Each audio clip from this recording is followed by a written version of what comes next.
Notícias do STJ. Os destaques do dia do Superior Tribunal de Justiça, quando e onde você quiser. Olá, esse é o boletim com alguns destaques do STJ. A segunda turma do Superior Tribunal de Justiça decidiu que o SUS só deve custear tratamentos médicos realizados no exterior em situações excepcionais.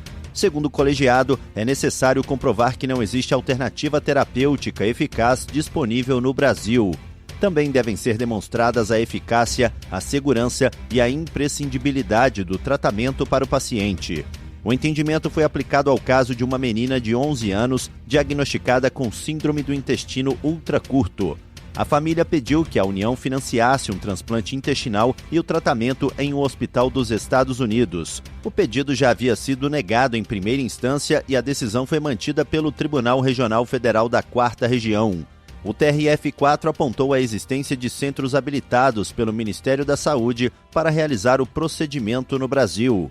Entre eles, foi citada a estrutura do Hospital Sírio-Libanês. No recurso ao STJ, a defesa alegou que os resultados de transplantes intestinais no país seriam inferiores aos obtidos por centros internacionais especializados. O colegiado da segunda turma negou o provimento ao recurso. O relator, ministro Marco Aurélio Belize, explicou que o direito à saúde deve ser efetivado dentro das políticas públicas do SUS e que o judiciário pode intervir quando houver omissão do poder público ou ausência de tratamento eficaz no país. No entanto, a existência de hospitais estrangeiros com melhores índices de sucesso não garante o custeio público.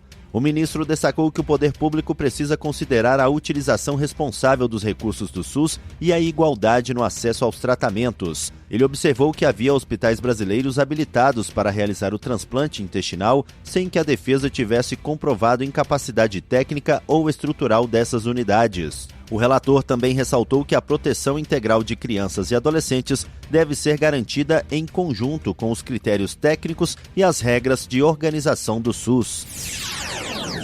A terceira turma do Superior Tribunal de Justiça decidiu que o aditamento ao plano de recuperação judicial não pode produzir efeitos retroativos. Com isso, as novas condições aprovadas pelos credores devem ser aplicadas somente às obrigações que ainda não foram cumpridas. O entendimento foi firmado em um recurso apresentado por uma empresa em recuperação judicial que pretendia modificar o cálculo de pagamentos já em andamento com base em um aditamento aprovado posteriormente. O caso envolvia uma empresa que, 5 anos após a aprovação do plano original, apresentou um aditamento que alterava as regras de pagamento dos créditos trabalhistas. Após a homologação, a recuperanda passou a recalcular pagamentos que já estavam em curso. Um credor questionou a medida por entender que estava recebendo valores inferiores aos devidos. O Tribunal de Justiça de São Paulo deu provimento ao recurso do credor e a empresa recorreu ao STJ, alegando que o aditamento representaria uma nova novação das obrigações. O colegiado da terceira turma negou o provimento a esse recurso. O relator, ministro Ricardo Vilas Boas Cueva, explicou que, embora a lei de recuperação em falência não preveja expressamente o aditamento, a medida é admitida pela jurisprudência. Segundo o ministro, mudanças podem ser feitas quando surgem circunstâncias posteriores que justifiquem a alteração das condições originais. No entanto, isso não significa desfazer os atos praticados regularmente durante a execução do plano. Para o relator, os efeitos do aditamento devem respeitar as situações já consolidadas. Vilas Boas Cueva destacou que dar efeito retroativo ao aditamento comprometeria a segurança jurídica e poderia permitir até a revisão de pagamentos já realizados.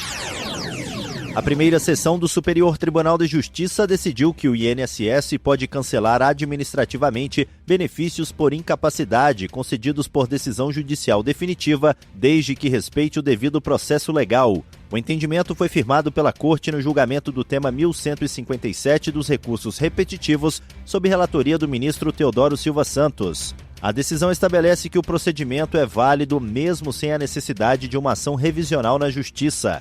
Segundo o colegiado, a legislação previdenciária obriga o INSS a revisar periodicamente os benefícios por incapacidade para verificar se continuam presentes as condições que justificaram a concessão. Essa regra também vale para benefícios concedidos por decisão judicial. Por isso, é indispensável a realização de perícia médica, que pode ocorrer de forma presencial, por telemedicina ou até por análise documental, conforme previsto em lei. O colegiado ressaltou que o benefício não pode ser cancelado automaticamente.